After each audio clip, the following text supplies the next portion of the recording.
restituições do primeiro lote do imposto de renda. Brasil registra pelo terceiro dia mais de 1.000 mortes pela Covid-19. Total de óbitos chega a 26.754. Estado de São Paulo bate recorde de casos um dia após anunciar plano de reabertura gradual do comércio em algumas regiões. Nas últimas 24 horas, 6.382 pessoas testaram positivo para o coronavírus. Bolsonaro é reprovado por 43% e aprovado por 33%, segundo pesquisa do Datafolha. Câmara aprova MP sobre redução de salários e permite prorrogação do programa. Brasil tem déficit de 17 mil enfermeiros e técnicos, diz pesquisa. Bolsonaro só aplicou 35% da verba para combate à Covid-19 em 3 meses de pandemia. Entidades pedem ao Supremo Tribunal Federal suspensão do protocolo da cloroquina contra a Covid-19. Coronavírus motiva 155 denúncias de violações de direitos humanos por dia. Pico da Covid-19 no Brasil se dará em 6 de julho, aponta estudo. Manifestantes ateiam fogo à delegacia nos Estados Unidos em novo protesto contra a morte de jovem negro. E mais as principais notícias da política, da economia, do mundo do trabalho e da cultura. Agora são 7 horas e 2 minutos, horário de Brasília. Participe do Jornal Brasil Atual por meio dos nossos canais. Nas redes sociais, facebook.com/Rádio Brasil Atual. No Instagram, @Rádio Brasil Atual. No Twitter, @RA Brasil Atual. E inscreva-se também em nossos canais no YouTube. Participe ainda do Jornal Brasil Atual pelo nosso WhatsApp, no número 11 96893 7672. Esta é a Rádio Brasil Atual. Na Rádio Brasil Atual, tempo e temperatura. O estado de São Paulo termina o mês de maio ensolarado e muito seco. Nesta sexta-feira as temperaturas sobem um pouco e o dia será mais quente do que ontem. No final de semana o ar se aquece e as noites ficam menos frias, mas as tardes ficam mais secas. Não há previsão de chuva para o estado de São Paulo até o próximo domingo. A chuva volta a ocorrer no oeste e no sul do estado na segunda-feira, com a chegada de uma nova frente fria ao litoral paulista. Na terça, volta a chover na Grande São Paulo e em todas as demais regiões do estado. No momento, os termômetros marcam 13 graus na capital paulista, onde a máxima no decorrer do dia é de 25. Em São Bernardo do Campo, a temperatura é de 9 graus e a máxima prevista é de 23. Já na cidade de Santos, os termômetros registram 14 graus agora, com máxima de 24. Em Mogi das Cruzes, a temperatura é de 9 graus neste momento, a máxima é de 24. Os termômetros em Catanduva registram 10 graus agora e a máxima é de 25 graus.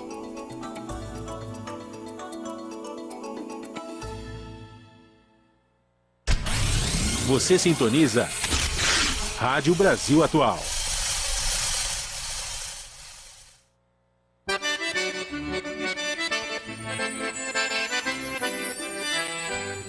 Saudações, galera, nós somos a família Fala Mansa! Estamos ligadaços aqui na Rádio Brasil Atual, 98,9 FM. As notícias que as outras não dão e as músicas que as outras não tocam.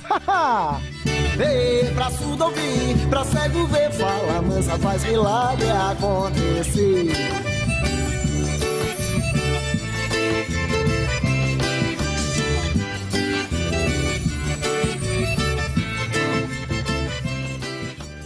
Tá aí Fala Mansa abrindo nosso espaço de participação para você que nos acompanha pela Rádio Brasil Atual, pela TVT e também nossos canais no YouTube.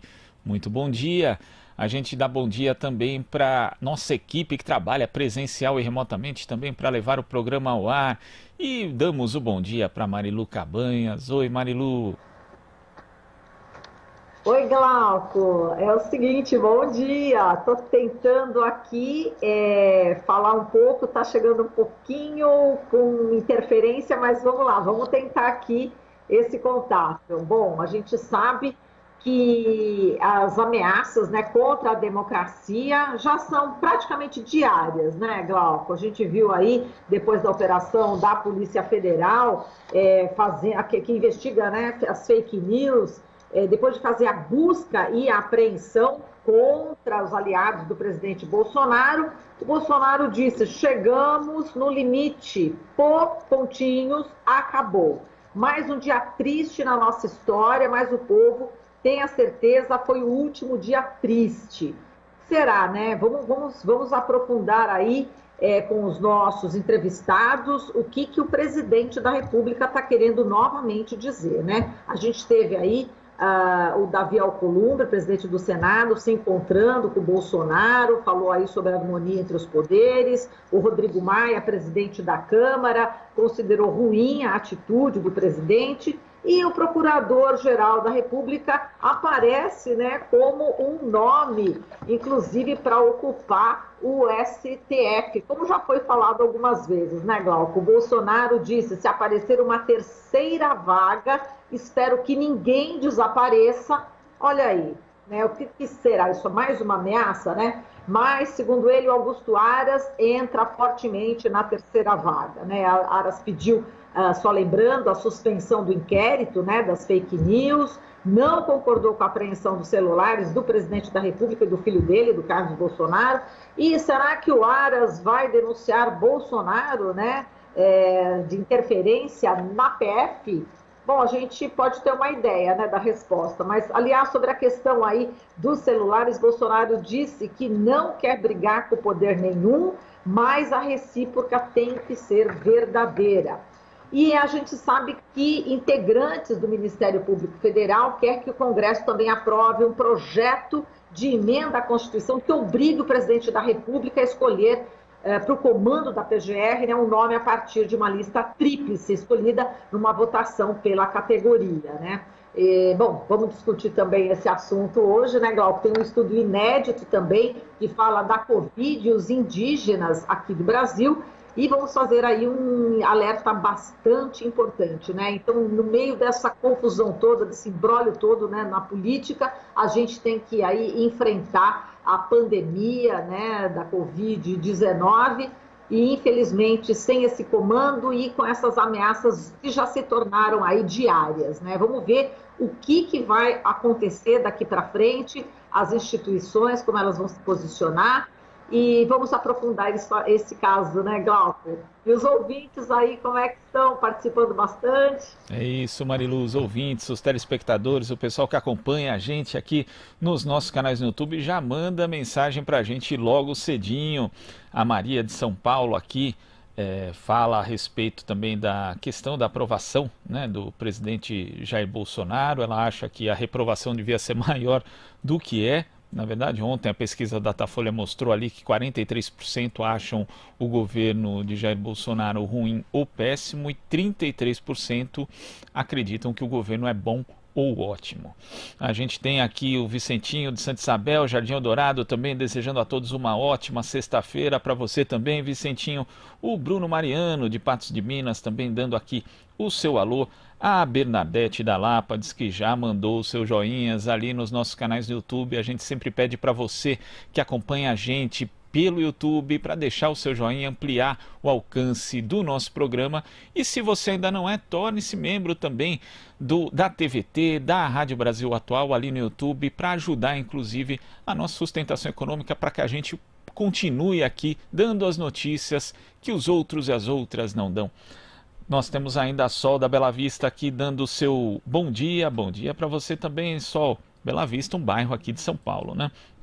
O Eric de Paula, de Rio Grande da Serra, aqui na região do ABC, também diz que está acompanhando as notícias, diz que o Bolsonaro um dia elogia a PF, aí no outro dia critica e diz que acabou isso daí. Em outro momento ele inclusive fez referência, né, à Polícia Federal PF como um prato feito. Então o Eric de Paula aqui falando a respeito das declarações do Jair Bolsonaro.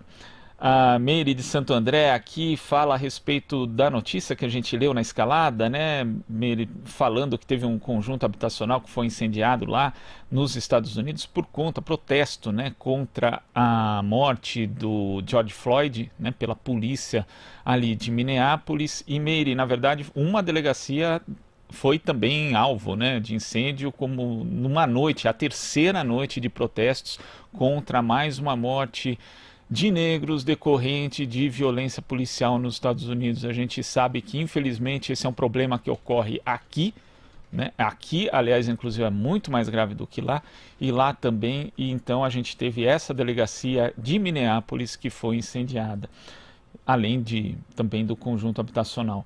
Nós temos ainda aqui a mensagem do Sérgio de Itaquá, indo para Mogi trabalhar no ônibus, chacoalhando, segundo ele. O Marquinhos, também de Mogi, que está indignado com os ataques à democracia. A gente tem ainda a Margarete de Borda da Mata dando aqui o seu joinha lá nos nossos canais no YouTube, também acompanhando sempre o Jornal Brasil Atual. O Vicentinho também disse que já deu joinha agora aqui. Nós temos ainda aqui de Cajamar, o Milão de Cajamar também aqui acompanhando a gente.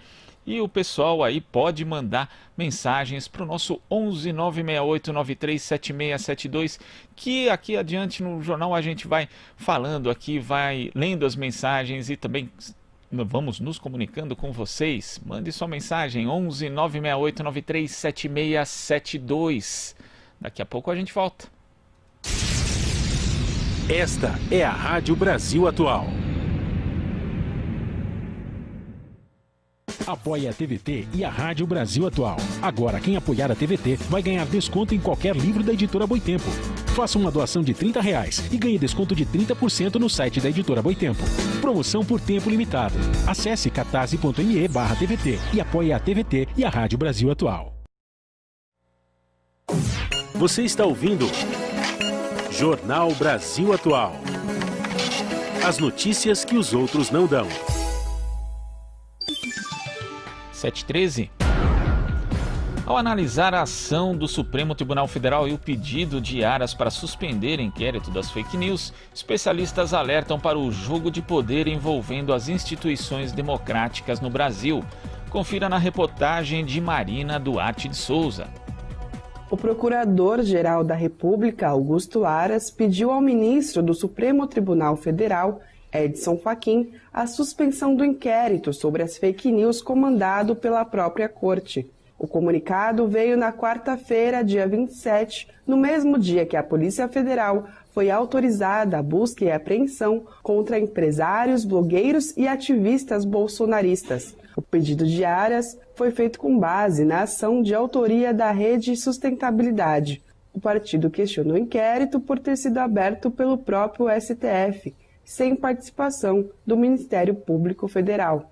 Embora o Procurador-Geral da República e a Advocacia-Geral da União já houvessem declarado anteriormente apoio ao inquérito, o argumento de Aras é que os desdobramentos não foram encaminhados ao MPF.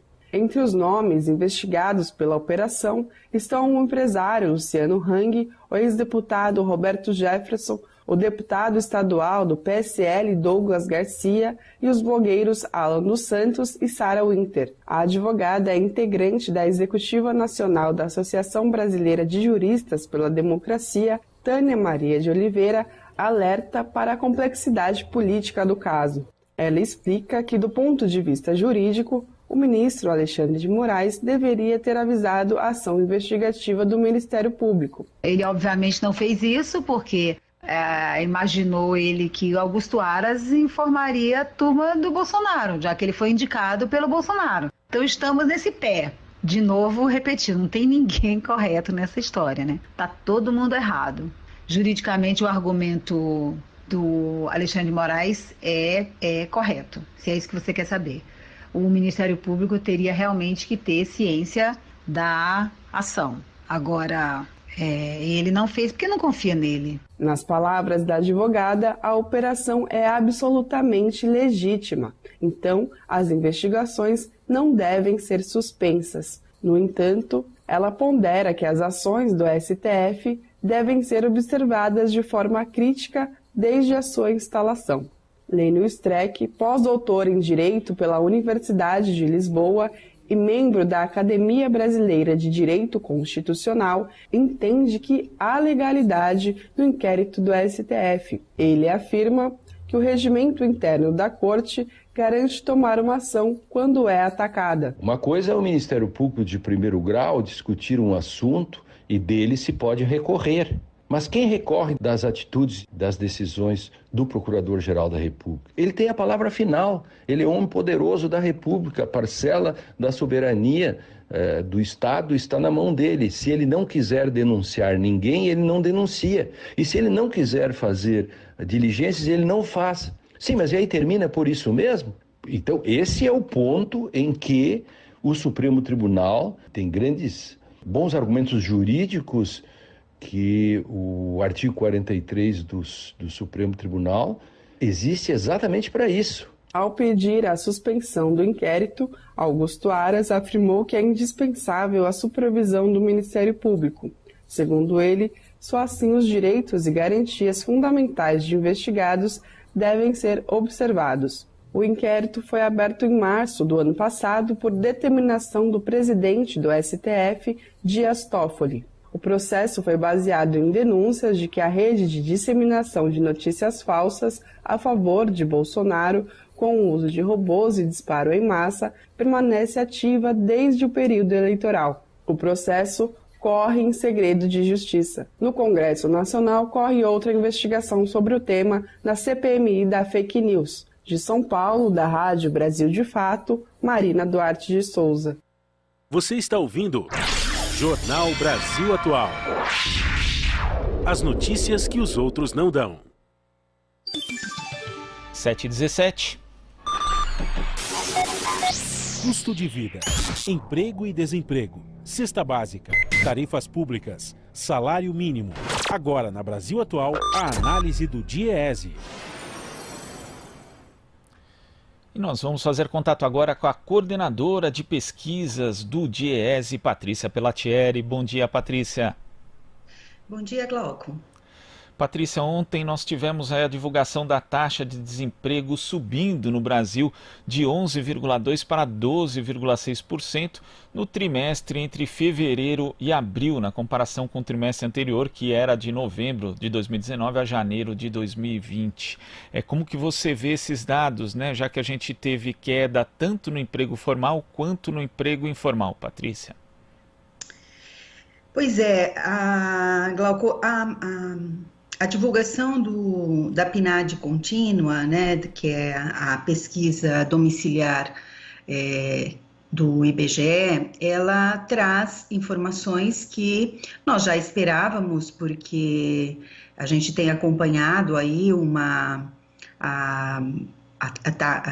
demissões, enfim, esse derretimento do mercado de trabalho, mas na verdade ela trouxe informações mais severas do que se esperava. Então, tem uma piora expressiva em todos os indicadores, se a gente comparar com o trimestre anterior, que é de janeiro, fevereiro e março, e ela também piorou nos indicadores comparados aí com o trimestre, com o mesmo trimestre de 2019.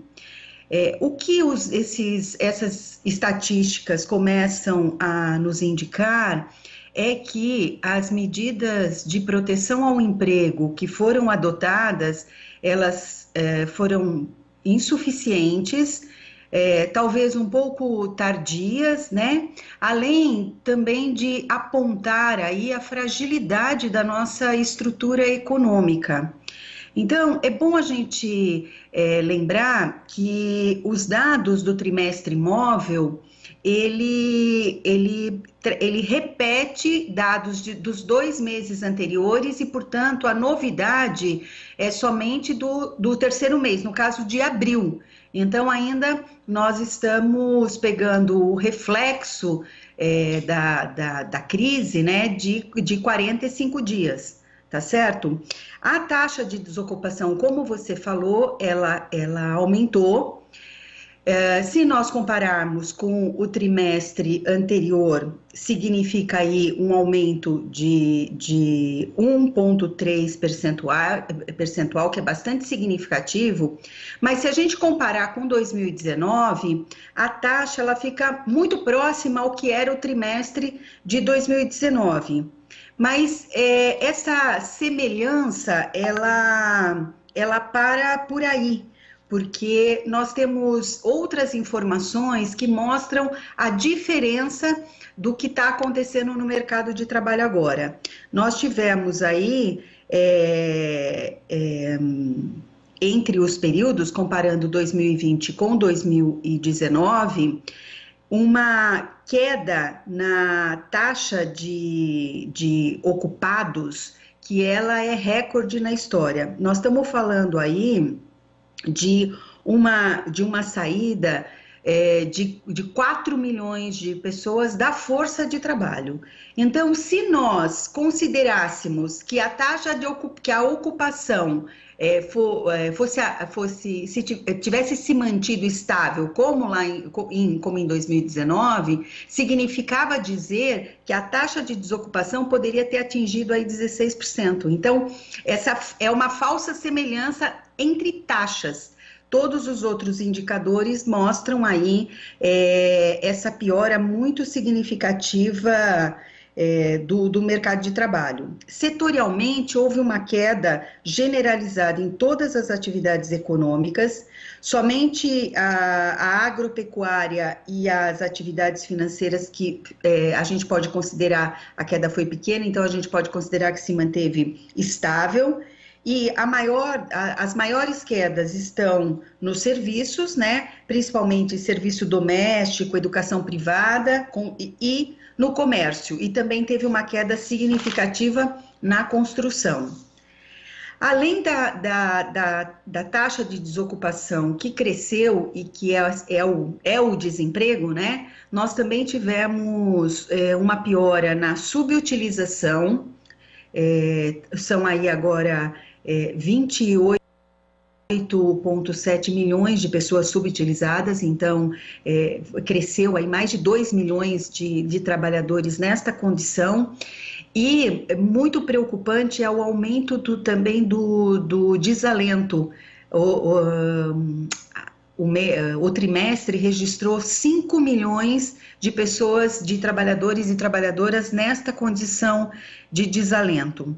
Então, o movimento do mercado de trabalho em geral aponta aí para uma deterioração muito acelerada, com o desemprego atingindo os informais, como os dados mostram, né? Então, assim, teve quedas significativas no conta própria sem CNPJ, mais de 1 milhão de trabalhadores que tiveram isso como alternativa, muitos ao perder o seu emprego assalariado lá em 2018, 2019, e agora estão também na condição de ter perdido até esta condição de conta própria, e o sem carteira no setor privado, que também caiu mais de 1 milhão de trabalhadores. Então, as inserções precárias, elas foram mais atingidas, mas o que nós vemos nas informações é que também o emprego mais protegido, o assalariamento formal do setor privado, também teve quedas expressivas. Aí, em consequência disso, nós temos que a taxa de informalidade no país, ela caiu, mas ela caiu por uma razão ruim, que foi a questão da perda dos empregos mesmo informais, né? O único setor que apresentou uma variação positiva frente aí ao trimestre anterior e mesmo frente a 2019, ao mesmo período de 2019, foi a administração pública, com um pequeno aumento aí de 2,9%. Nós estamos falando aí, se comparado com 2019, em torno de 400 mil trabalhadores, né? Tem um dado interessante para a gente refletir, que foi o dado divulgado pelo Ministério da Economia, Secretaria do Trabalho, 2 dias atrás, quando divulgou os dados do emprego formal, que tem, pelos programas adotados, tem um acumulado aí de 8 milhões de empregos preservados. Lá no começo, quando o programa estava sendo discutido, a previsão era de uma proteção aí de 24 milhões de empregos. Então, nós estamos muito longe daquela previsão inicial de que seria 24 milhões de emprego. Por que isso é importante registrar? É importante porque nessa estimativa, quando houve a estimativa do Ministério de que ia proteger pela medida, pela 936, ia proteger 24 milhões de empregos, teve uma estimativa do custo desse programa, né, que ultrapassava aí os 50 milhões. E o que nós estamos vendo é que a proteção atingiu muito menos trabalhadores, 1/3 dessa previsão, o que significa que tem recursos aí já da primeira previsão para se prolongar e melhorar, inclusive, os benefícios para tentar proteger esses empregos, porque as consequências dessa pandemia na economia, elas tendem a ser aí muito mais prolongada do que aqueles iniciais 3 meses que o programa prevê. Então, Patrícia, a gente pode dizer, por conta desses dados, que o programa, na verdade, está hoje protegendo 1/3 dos empregos no mercado formal que tinha ali como objetivo proteger, e tem esse outro dado da questão do emprego informal, né? Dos 4.900.000 trabalhadores que acabaram perdendo aí que estão a menos na ocupação, 3.700.000 são justamente do trabalho informal e, como você disse, por isso que a proporção no total acabou caindo. Agora, Patrícia, a gente teve aí alguns anos, já pelo menos há 4 anos, estamos assistindo a um desmonte dos direitos trabalhistas com a reforma trabalhista, tivemos lei da terceirização, tivemos um enfraquecimento da fiscalização por parte do Ministério do Trabalho em relação à questão da formalização dos empregos, enfim, um conjunto de medidas. Inclusive, na eleição, o presidente Jair Bolsonaro, quando candidato, falava que as pessoas teriam que escolher ou direitos ou empregos. E na prática, o que a gente tem hoje, né, nesse momento de crise, são as pessoas sem direitos e sem empregos. Inclusive, os trabalhadores informais tendo muita dificuldade para acessar o auxílio emergencial. Então, Patrícia, a gente também paga hoje por conta justamente dessa desregulação do mercado de trabalho que estamos assistindo aí já há alguns anos, né?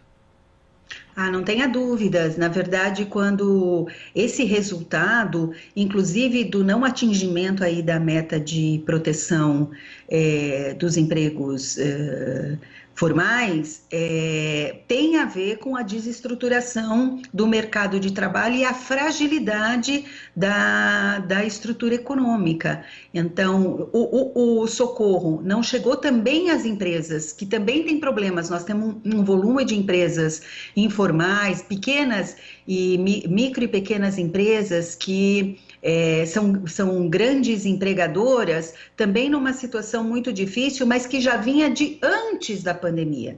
Na verdade, a pandemia escancarou aí toda a desregulamentação e desestruturação do mercado de trabalho em razão de escolhas de políticas que foram feitas desde 2016.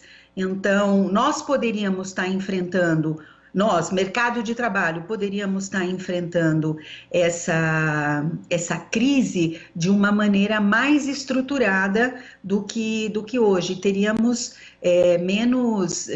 muito menos trabalhadores e trabalhadoras numa situação difícil, né? O que a gente vê, o que a gente assiste de 2015 para cá é um empobrecimento da classe trabalhadora bastante severo e que agora fica escancarado e ainda piorado com a crise sanitária.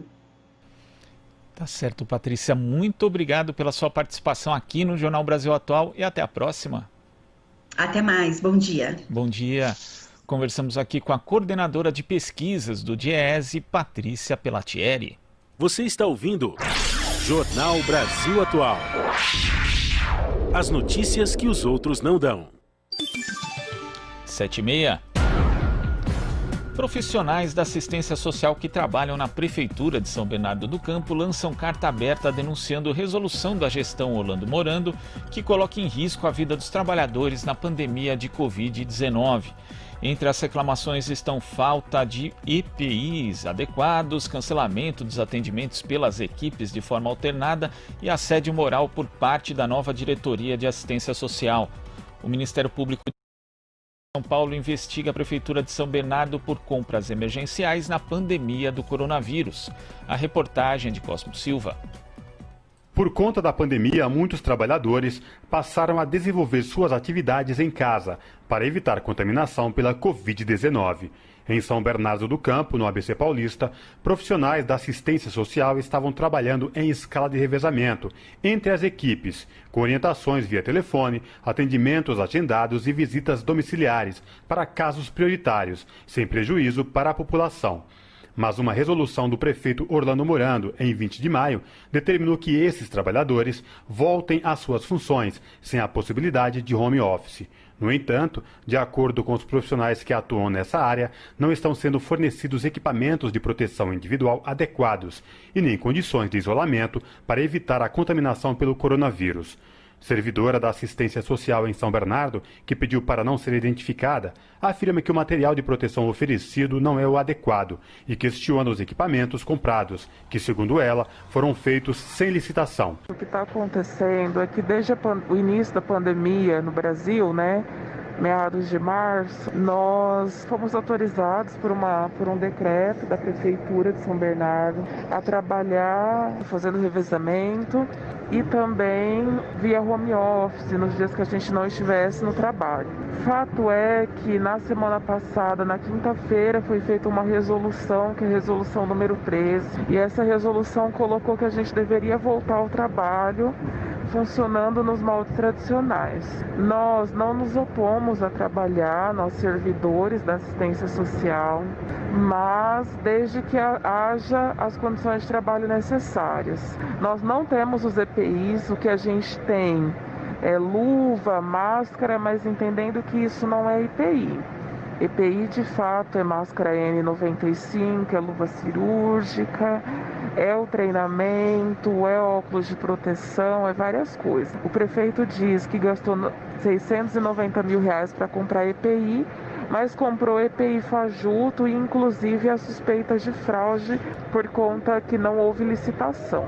Outra servidora também reclama das precárias condições de trabalho e afirma que muitos estão com medo de represálias por denunciarem o descaso da Prefeitura de São Bernardo com os profissionais da assistência social. Sou funcionária da Prefeitura Municipal de São Bernardo do Campo, lotada na Secretaria de Assistência Social. Nós não estamos com condições de trabalho, não estão adequadas referente aí, à prevenção do novo coronavírus. Não estão garantindo a saúde dos servidores e dos usuários também. A gente não possui as EPIs necessárias para nos proteger. Muitos usuários também não conseguem ficar de máscara, A máscara N95. Nós não recebemos a falta de óculos. O decreto número 13 que saiu na quinta-feira foi uma medida punitiva contra nós, que estamos nos opondo às precárias condições de trabalho que a gente está. E a gente está com muito medo de sofrer algum tipo de repressão, Além da falta de segurança e de equipamentos de proteção contra a Covid-19, os assistentes sociais também denunciam assédio moral no ambiente de trabalho.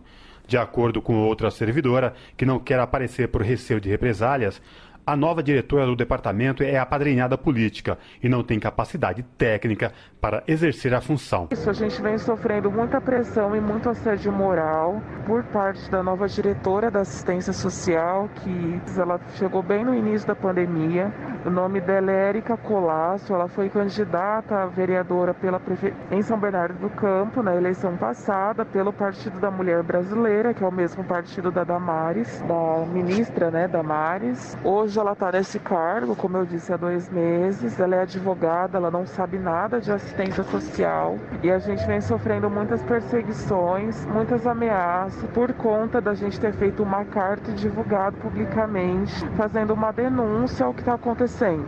Mas também não temos as condições de trabalho necessárias. Nós ficamos amontoados em salas, por exemplo, o CREAS, que é um serviço que atende demandas de violência contra criança, adolescente, idosos. São 2 salas em que tem 20 técnicos. Isso quer dizer que tem em média 10 técnicos por sala. O Ministério Público de Contas do Estado de São Paulo apura denúncia de irregularidades na compra emergencial de equipamentos pela Prefeitura de São Bernardo na pandemia do novo coronavírus.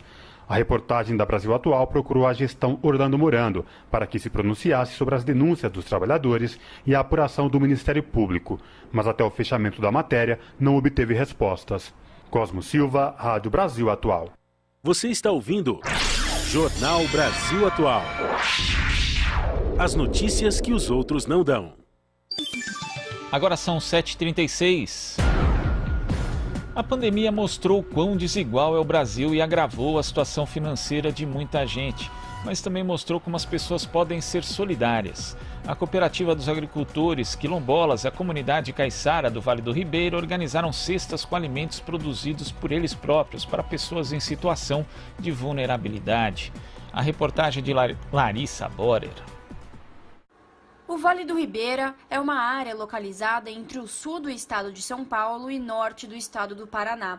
Nessa região, além de comunidades remanescentes de quilombos, existem comunidades caiçaras, indígenas guarani, pescadores tradicionais e pequenos produtores rurais. A Cooperativa dos Agricultores Quilombolas do Vale do Ribeira reúne produtores de mais de 70 itens que incluem legumes, frutas, verduras e peixes, além do artesanato.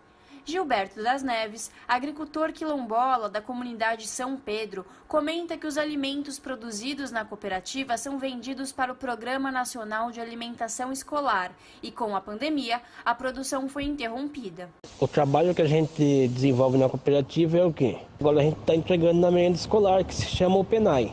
Aí são esses trabalhos voltados. A falta desse projeto foi, vamos dizer, aniquilando todas as comunidades quilombolas, que é onde a gente entregava reconhecidamente mais de 70 produtos diferentes. Depois, o impacto muito grande é que a gente vem perdendo a mercadoria, um pouco das pessoas, por questão da pandemia, deixou de produzir diretamente, que a gente sempre fala das folhagens, mas com medo de perder. Um produto tradicional do Vale do Ribeira é o peixe seco. Tatiana Mendonça, da comunidade caiçara da Enseada da Baleia, conta como surgiu a tradição do peixe seco, que hoje é produzido só por mulheres, fortalecendo o trabalho feminino e garantindo renda para todas elas. A gente tem um grupo de mulheres aqui e a gente começou a trabalhar em 2010, depois do impacto que a gente teve do meu avô, que era liderança comunitária, e fazia um processo importante de secagem de peixe. O meu avô faleceu, então as mulheres se uniram para então iniciar esse grupo que começou com produção de bolsas e depois a gente foi buscando capacitação. Em 2015, nosso trabalho já era um produto de confecção artesanal com reutilização de redes de pesca. Então, nossa forma é de trabalho em economia solidária, empoderamento feminino. Foi ampliando um pouquinho mais para a questão cultural, quando a gente retornou com o trabalho de processamento do peixe seco do meu avô, depois ampliou para a comunidade vizinha e começamos a processar esse peixe novamente. Começou a fazer isso de forma democrática, discutindo preço, vendo compradores juntas. E começamos então a voltar com aqueles compradores do vô e dividir a renda entre todas as mulheres. Então, unindo as 3 atividades de geração de renda do artesanato, do peixe seco, que é na safra da tainha, maio a agosto, e mais o turismo de base comunitária, conseguiu então juntar as mulheres uma renda de um salário mínimo por mulher nessa forma de gestão compartilhada. Rosana de Almeida, da comunidade remanescente Quilombo Nhungara, explica que a pandemia impediu que os produtos fossem vendidos e por isso surgiu a ideia de doar os alimentos. Ela conta que foram distribuídas 15 toneladas de alimentos que beneficiaram mais de 700 famílias do Vale do Ribeira e da capital paulista. Quando foi agora esse ano, em março, aconteceu esse problema da pandemia.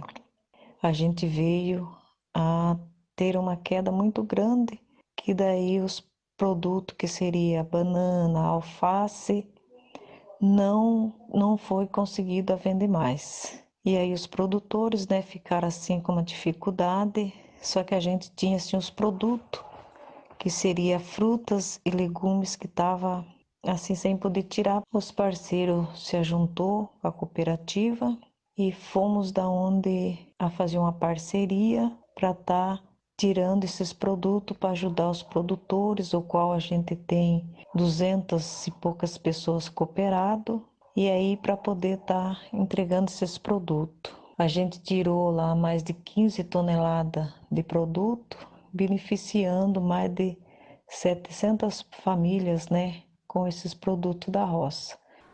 Michel, do remanescente de Quilombo do bairro Poça, relata como foi gratificante ajudar essas famílias neste momento tão delicado. Para nós, agricultor da agricultura familiar, junto com a Cooper que Vale, é satisfatório, né? Satisfatório. Abraçar a causa, abraçar a importância, né, dessa ação que nós conseguimos estar realizando, né, com várias comunidades quilombolas, tá? Que são 17 comunidades. Nós está conseguindo escoando os nossos produtos para pessoas que estavam necessitando. Então, para nós, eu acho que é muito gratificante, né? Larissa Borer, Rádio Brasil Atual. Você está ouvindo Jornal Brasil Atual. As notícias que os outros não dão. Agora são 7h42 e vamos conversar com a antropóloga e sanitarista Luciane Euriques. Bom dia, Luciane. Bom dia, tudo bem? Bom dia a todos que estão ouvindo a Rádio Brasil Atual. Isso, o Jornal Brasil Atual, que também tem transmissão pela TVT e pelos nossos canais no YouTube, ótimo. Luciane. Olha, você fez um levantamento a partir da análise de documentos oficiais e a sua constatação é que, por meio desse levantamento, desse estudo, que o governo brasileiro não reconhece a inserção das comunidades indígenas no contexto de transmissão comunitária do novo coronavírus. Eu queria que você falasse a respeito desse seu estudo e também das consequências desse não reconhecimento para as comunidades indígenas. Então, quando o governo brasileiro decretou emergência nacional, emergência em saúde pública de interesse nacional e também reconheceu a transmissão comunitária em todo o território nacional, o órgão que é responsável por prestar atenção primária à saúde indígena elaborou uma série de normativas e, nesse momento, não reconheceu a transmissão comunitária no contexto das aldeias indígenas. No entanto, essa transmissão comunitária, as comunidades indígenas estão inseridas em contextos de transmissão comunitária. Os indígenas são nossos contemporâneos e estão andando pelas cidades, estão andando pelos contextos ao entorno da aldeia. Há muitos indígenas hoje que residem na cidade, trabalhando, ou estudando, ou fazendo outras coisas.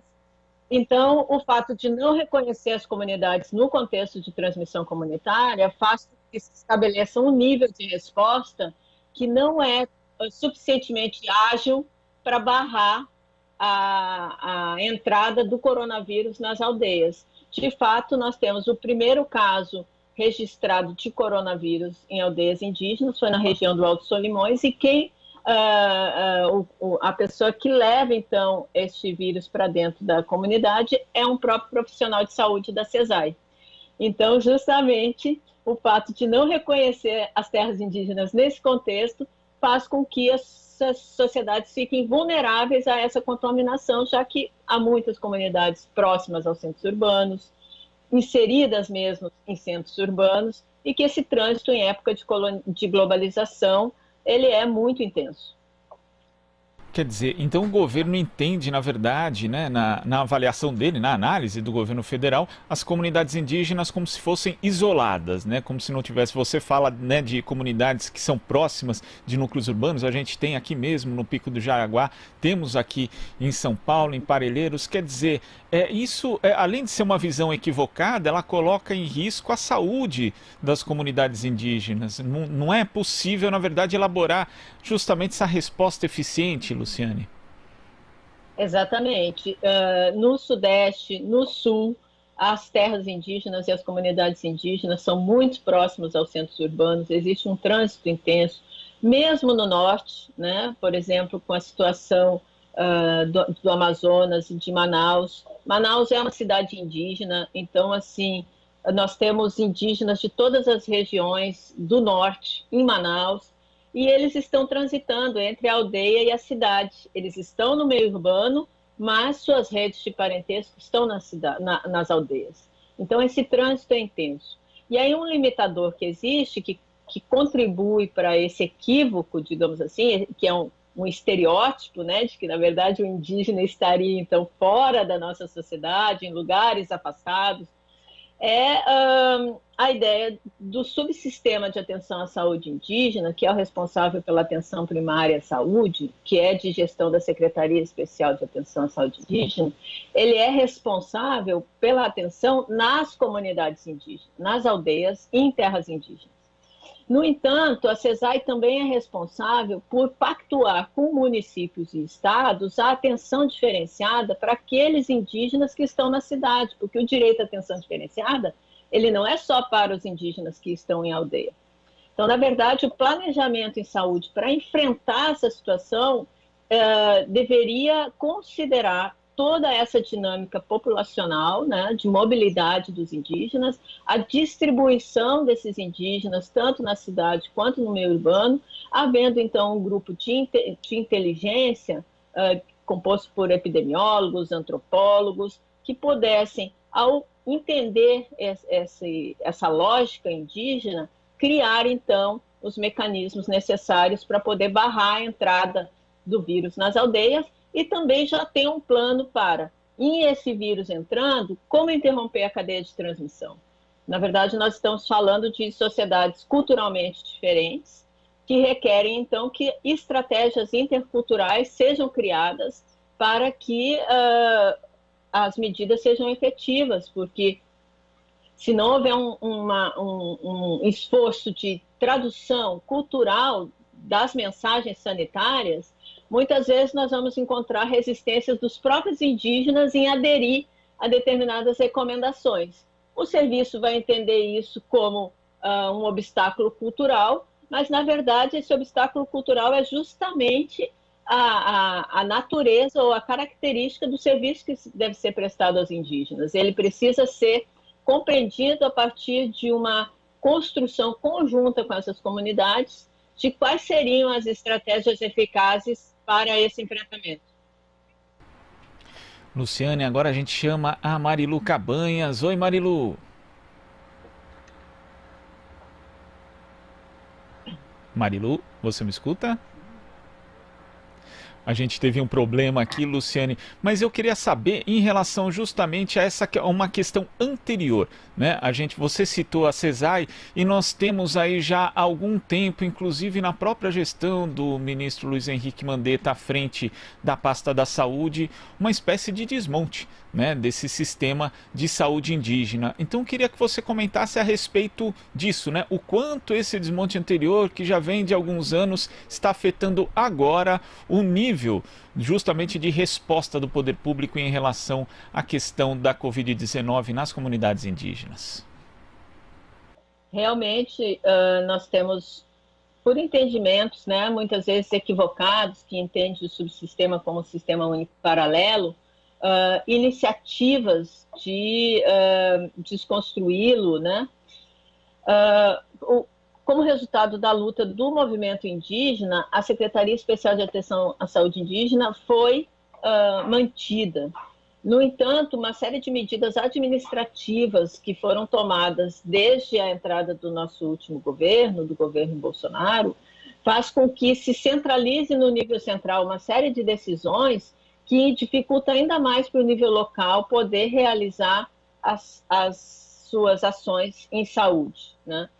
Paralelamente a isso, assim, a insuficiência de profissionais em aldeia, a falta de formação desses profissionais no sentido do que é preconizado pelo próprio Sistema Único de Saúde, de uma formação permanente, a falta de preparo dessas equipes para lidar com situações culturalmente diferentes, além de dessas equipes não terem o aporte da gestão, criando as condições. Então, são problemas de diferentes ordens, desde a ordem de transporte, que não dá conta de atender toda a necessidade da equipe de deslocamento no território.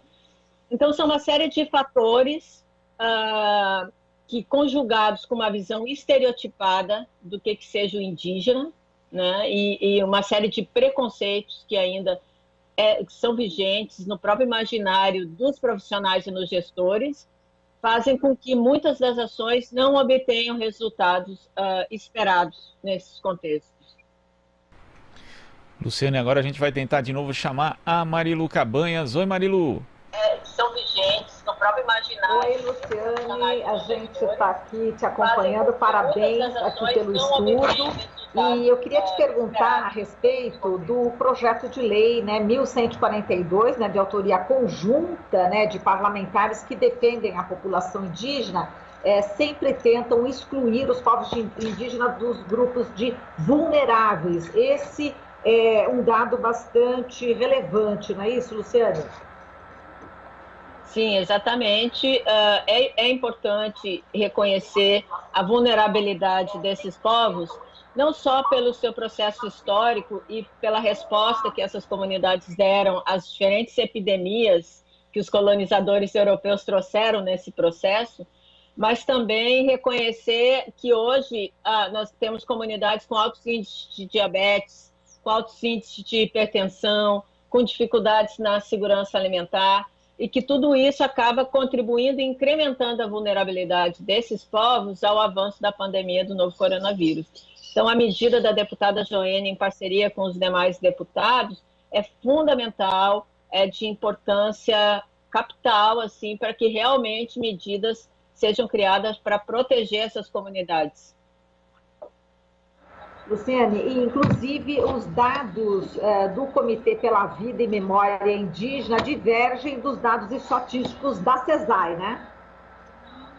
Sim, e em função também, como eu havia dito antes, né, o subsistema ele é responsável pela atenção à saúde indígena nas aldeias. Então, a CESAI acaba trabalhando com os números que vêm do distrito relativos aos casos confirmados em aldeias. No entanto, o próprio fato de não se ter declarado transmissão comunitária e emergência nacional de interesse em saúde pública faz com que os casos suspeitos, muitas vezes, também não sejam contabilizados, porque hoje o que é preconizado pelo Ministério da Saúde é que sinais e sintomas de gripe e sinais e sintomas de síndrome respiratória aguda grave são suspeitos para a Covid-19. No momento em que eu não reconheço a transmissão comunitária, o único que eu trato como suspeito são a síndrome respiratória aguda grave e não as síndromes gripais, o que faz com que as medidas sejam tomadas de forma lenta, porque quando está em síndrome respiratória aguda grave, já está na hora de ir para o hospital. Então, qual que é a ação de detecção precoce, de busca ativa, de visita domiciliar para a interrupção dessa cadeia? Quais são as medidas de estratificação desses casos em casos leves e em casos graves? Quais são as estratégias interculturais adotadas para o isolamento domiciliar em aldeias que são altamente comunitárias? Toda essa dimensão que seria de responsabilidade da atenção básica acaba ficando enevoada e não se tendo clareza de como se agir. Então, são uma série de subnotificações que vão ocorrendo nesse processo e que, claro, tu tem também uma intencionalidade política por trás disso, porque na medida em que você notifica esses casos, você também não só aponta para a ineficiência do sistema, ou seja, para as falhas do sistema, para a necessidade de aprimorá-lo, mas também porque você precisa mover mais esforços para dar conta realmente do problema que está colocado nas aldeias indígenas. Perfeito. A gente está falando muito na palavra genocídio, né? Você concorda que realmente isso esteja acontecendo no Brasil?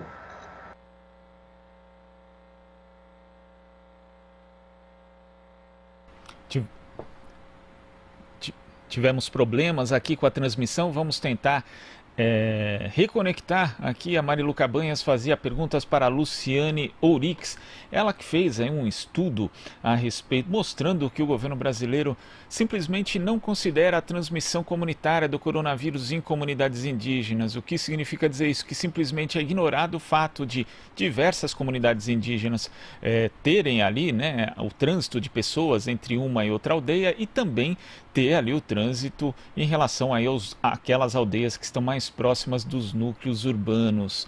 A gente vai ver se consegue aqui reconectar. Não conseguimos. Então, daqui a pouco a gente retorna com o Jornal Brasil Atual. Até já!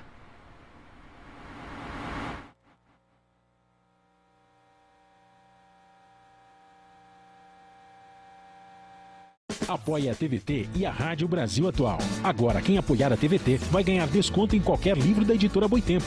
Faça uma doação de R$30 e ganhe desconto de 30% no site da Editora Boitempo.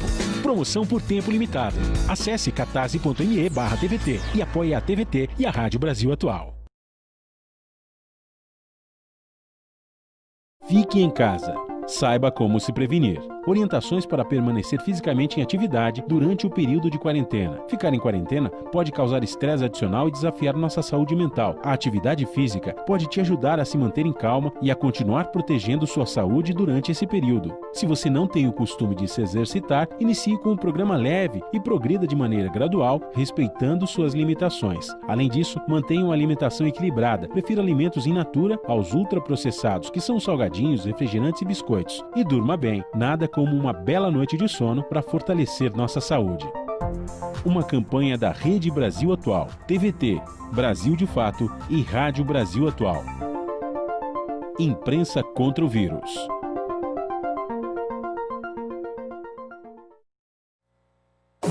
Você está ouvindo Jornal Brasil Atual. As notícias que os outros não dão. 7h58. O Brasil bateu o recorde mundial de mortes e infecções por Covid-19 entre profissionais da saúde. Segundo especialistas, chegamos a este número por descaso do governo, falta de equipamentos de proteção contra o coronavírus e desqualificação profissional de médicos e enfermeiros convocados para combater a doença. Confira na reportagem de Jomiag. Faz 2 anos que a enfermeira Luci Silva e o professor Célio Hélio se casaram no papel. Mas eles já estavam juntos havia 18 anos. No final de semana, Luci morreu vítima de Covid-19. A gente estava tomando todas as precauções, todas. E aí chegou no momento que ela começou a ficar gripada, estava, tô com gripe, e não sei o quê, até o dia que ela passou mal mesmo, e depois de lá ficou no hospital e não saiu mais. Desde que saiu o resultado do exame, a gente não foi procurado por ninguém, vigilância sanitária, UBS, por ninguém. Eu estou aqui, enterrei ela domingo, estou aqui em Araçatuba, a gente foi atrás, a vigilância sanitária que falou, é só se tiver com suspeita grave já para fazer teste. Eu tive que pedir um dinheiro emprestado aí para fazer para pagar um teste aqui na cidade, pelo menos para assim, que a gente sabe que a gente pegou, é quase certeza. Mas, e a dúvida? Você tá, você não tá? Você vai estar transmitindo ainda, você não tá? Sabe, essa é a preocupação.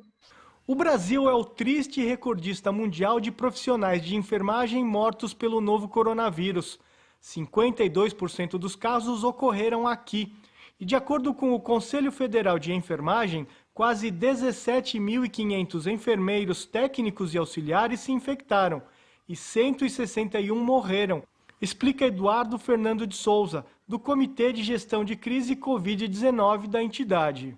Nós temos aí alguns fatores que diante de estudos epidemiológicos feitos, que uma é a qualidade do EPI, a má qualidade do EPI, outra é a falta do EPI adequado, e o outro fato muito preocupante é que os profissionais que possuem acima de 60 anos e têm comorbidades e fazem parte do grupo de risco, ou seja, eles já têm algumas doenças pré-existentes, eles continuam na linha de frente fazendo o combate frente ao Covid-19.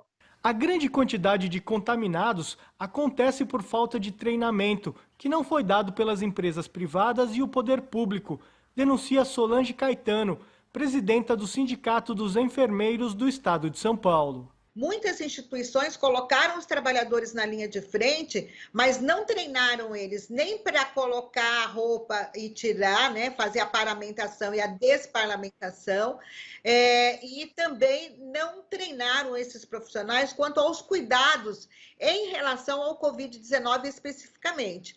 Entre os médicos, a quantidade de mortes também é preocupante. São mais de 110 casos. Os problemas apontados são iguais aos dos enfermeiros: falta de equipamentos de proteção e instalações inadequadas.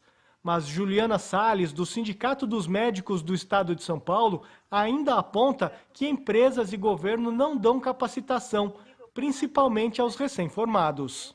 Hospitais de campanha e geridos pelas organizações sociais, eles muitas vezes contratam mão de obra desqualificada, mão de obra recém-formada e mão de obra que não tem um adequado preparo, e eles não fazem esse preparo dessa mão de obra, né? Os médicos que são contratados nesses hospitais de campanha para atender, geridos por OESs, para atender a população, são médicos recém-formados, né? Médicos que não têm treinamento em atendimento de porta, não têm treinamento e expertise no atendimento de urgência e emergência. O governo do estado de São Paulo permitiu a flexibilização da quarentena no município de São Paulo a partir de junho. A prefeitura, no entanto, afirmou que não haverá flexibilização no dia 1 e nem deu datas. Os profissionais de saúde acham que esse realmente não é o momento adequado porque os índices não mostraram queda nas contaminações e mortes. Agora, o que a gente necessitaria é justamente o incentivo, mas um incentivo de uma forma completa, com condições sanitárias e condições de renda para as pessoas fazerem isolamento. A gente tem um governo genocida, né? Que acho que está apostando nisso aí, entendeu? Se tivesse feito lockdown desde o começo, se tivesse proibido mesmo, feito tudo, talvez ela estivesse aqui com a gente hoje, né? Aqui você ouve as notícias que os outros não dão. Jornal Brasil Atual. Agora são 8h03 e vamos fazer contato com o médico infectologista do Hospital das Clínicas da Faculdade de Medicina da USP, Evaldo Stanislau Afonso de Araújo. Bom dia, Stanislau. Bom dia, Glauco. Bom dia a todos os ouvintes. Stanislau, ontem nós tivemos aí o anúncio pelo Ministério da Saúde do terceiro dia em que registramos aí mais de 1.000 mortos no período de 24 horas pela Covid-19. Agora já são 26.754 óbitos relacionados ao coronavírus. Como é que você vê o cenário atual do Brasil diante dessa pandemia? O Brasil vem cumprindo tudo aquilo que se projetava, né? A epidemia crescendo, nós ainda estamos numa fase ascendente, e observe que isso tudo, apesar de toda a dificuldade que a gente tem em fazer diagnóstico e toda a subnotificação que fica evidente, né, em várias situações aí. Então, apesar da subnotificação, apesar da tentativa de alguns órgãos mascararem dados, né, a gente vem aumentando, e para quem é da área da saúde e está trabalhando nas unidades de saúde, isso é muito evidente, porque o que a gente observa é que realmente a demanda não para de crescer, infelizmente, né? As UTIs permanecem bastante demandadas, né? E os pacientes continuam bastante complexos no seu manuseio. É a história natural da epidemia, a gente vai conviver com isso por um tempo, até que a gente consiga superar, passar para uma outra etapa e vermos o que o futuro vai trazer aí para a gente. Agora, Stanislau, diante desse quadro, né, que, como você ressaltou, tem muita subnotificação, e tem subnotificação, inclusive, distinta, né, de acordo com o Estado. Em Minas Gerais, por exemplo, há aí a desconfiança, a quase certeza de que existe um grau de subnotificação muito mais elevado do que em outros estados. É possível prever o pico da pandemia, ou ainda, diante dos dados que a gente tem, isso não é possível? Veja, Glauco, eu não sou uma pessoa que fica perseguindo o pico da pandemia, né?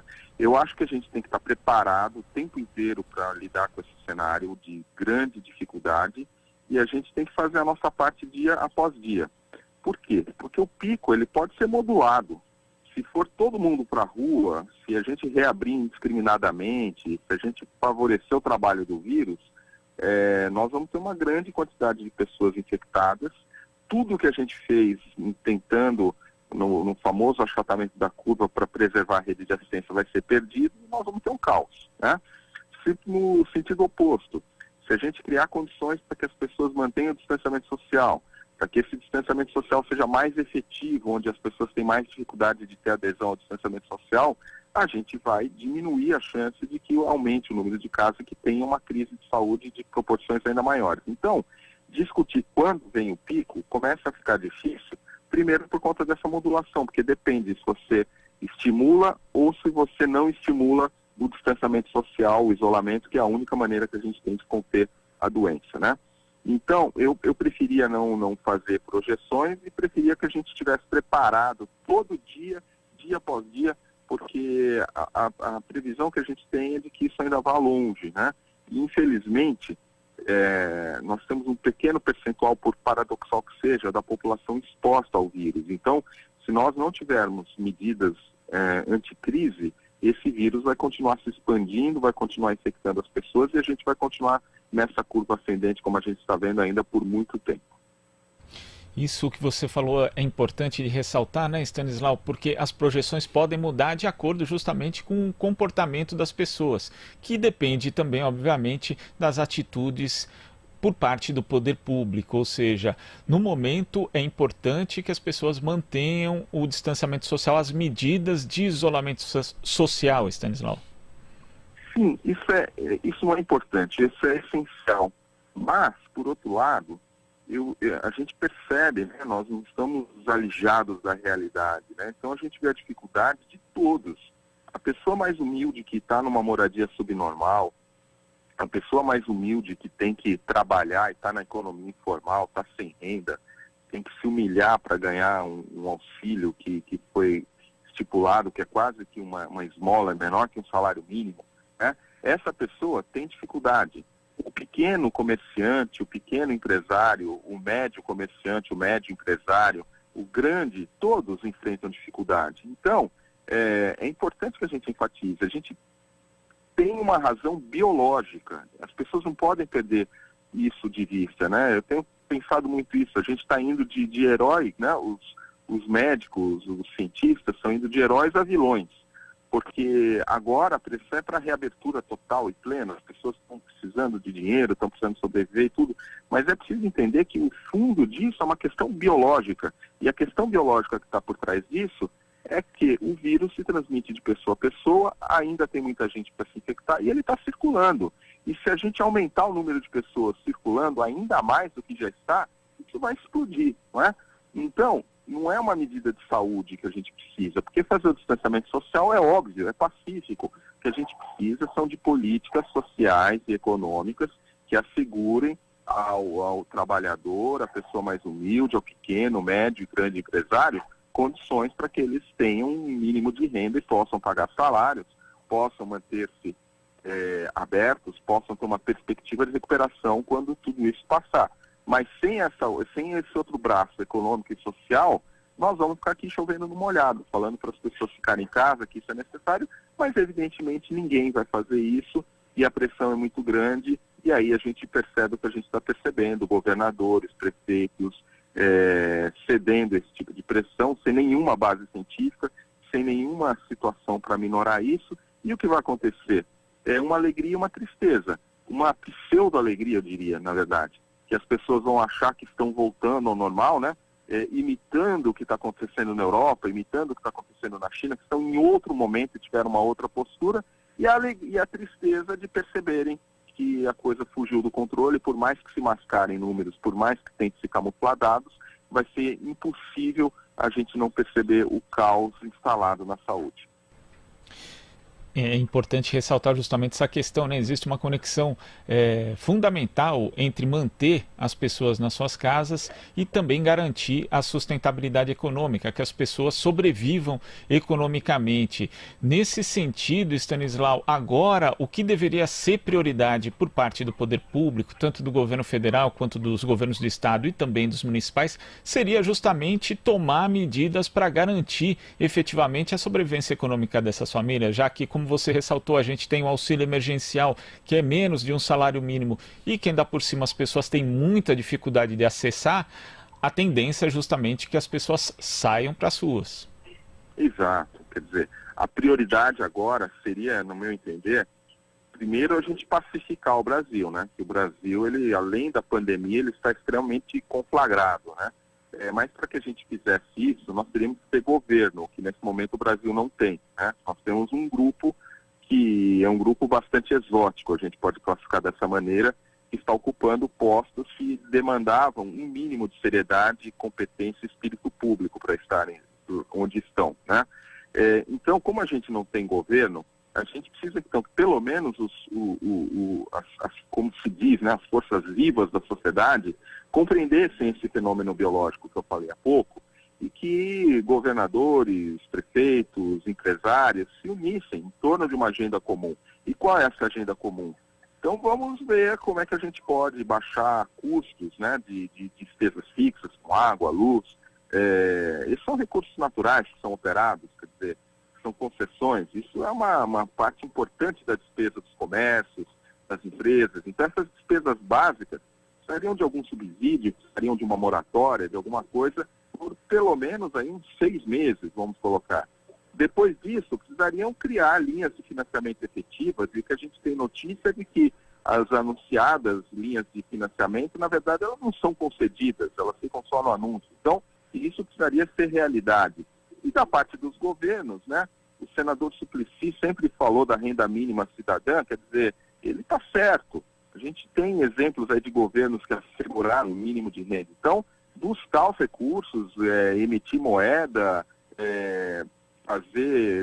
desviar recursos de coisas que não são essenciais nesse momento, enfim, buscar novos mecanismos de obter recursos para redistribuir entre as pessoas, como, por exemplo, grandes fortunas, taxação de itens que hoje não pagam no imposto. Enfim, eu não sou economista, mas eu acho que essa é a agenda prioritária. Isso tinha que ser resolvido numa força-tarefa que, se o governo federal se alija disso, que pelo menos os governadores, prefeitos, os deputados, senadores, os grandes empresários se unissem em torno de uma agenda comum. E, em paralelo, que deixassem a ciência fazer a sua parte, que é divulgar dados verdadeiros, cuidar dos pacientes. E uma coisa que está faltando no Brasil e que a gente não vislumbra uma reabertura do nosso cotidiano sem isso, que são os testes diagnósticos, né? A gente tem que ter capacidade de testagem para poder identificar os casos e fazer a sua contenção. E nesse sentido, né, das ações que têm sido promovidas pelo poder público, nós tivemos durante a semana o anúncio do chamado Plano São Paulo, que prevê a reabertura do comércio, né, de alguns níveis, inclusive de comércio conforme a região do estado. A Prefeitura de São Paulo, inclusive, pode permitir a abertura de atividades imobiliárias, de escritórios, também de shopping centers, condicionada essa abertura a protocolos acertados com a Prefeitura de São Paulo. Isso não vai acontecer exatamente no dia 1º, mas a partir do dia 1º existe a possibilidade. Isso está sendo conversado pela Prefeitura de São Paulo, segundo o prefeito Bruno Covas, mas as cidades vizinhas, por exemplo, que são muito próximas, elas continuam em outra zona de alerta. Como é que você vê, de uma forma geral, esse plano, Stanislau? Uma loucura, né? Eu acho que aí foi uma concessão que foi feita pelo governo do estado às pressões de outra ordem que não são de saúde, né? Porque é evidente que a gente tem que ter condições mínimas para abertura. E entre essas condições mínimas, a gente tem que ter os números em queda. e os números não estão em queda. A gente tem que ter capacidade de testagem com resultado rápido e colocar as pessoas suspeitas em isolamento. Isso ainda a gente não tem. E a gente tem que ter capacidade assistencial. E aí todo mundo coloca a capacidade assistencial como a primeira coisa da equação. Isso é dinâmico, porque se hoje eu tenho lá, sei lá, 30% de vagas, 40% de vagas, ou em outras palavras, tenho 70%, 60% de ocupação, então, portanto, eu ainda tenho uma margem para trabalhar, a dinâmica da doença muda isso de um dia para o outro. Quer dizer, a demanda por leito, ela é aguda. Eu reabro, o vírus circula, eu aumento os casos, de repente essa pequena margem que a gente tinha para respirar um pouquinho aí com leitos, ela já acaba e a gente vai ter demanda reprimida. Gente em fila, gente precisando de recurso que não existe. Então, me parece que essa decisão ela foi precipitada, ela foi um atestado da incapacidade de se estabelecer medidas mais concretas e mais sérias, como, por exemplo, o lockdown, que só não foi implantado, na minha opinião, por pressão de ordem econômica e pela constatação de que não há condições de se monitorar sua efetividade nem de manter as pessoas em casa pelas razões que a gente já discutiu previamente. Então, eu entendo que esse plano ele se mostra equivocado. Vá lá. Em algumas regiões do estado, de cidades menores, com outro perfil demográfico e outra estrutura urbana, eventualmente a gente poderia conseguir, desde que tivesse teste e capacidade de detecção, né? Mas nas grandes regiões metropolitanas do estado e do Brasil, fazer isso nesse momento é precipitado e, como eu disse anteriormente, vai ser uma alegria e uma tristeza enorme. Uma breve e fugaz pseudo-alegria quando as pessoas acham que estão voltando ao normal e a grande tristeza de perceber que isso foi precipitado, que o número de casos e mortes aumentou e a gente conviver com essa tragédia cotidiana. E a gente já comentou, né, Stanislau, a respeito da postura do presidente da República, que quando fala, né, de reabertura contra o isolamento acaba tendo impacto nas pessoas. A mesma coisa também quando o governador anuncia um plano de reabertura, prefeitos começam a pressionar para saírem justamente da zona vermelha. A gente vê isso na Baixada Santista, também em outros municípios da Grande São Paulo, e isso também causa impacto, né, nas pessoas. Quer dizer, de repente todo mundo fala em voltar, em romper o isolamento social, e isso acaba prejudicando ainda mais as medidas de combate à pandemia.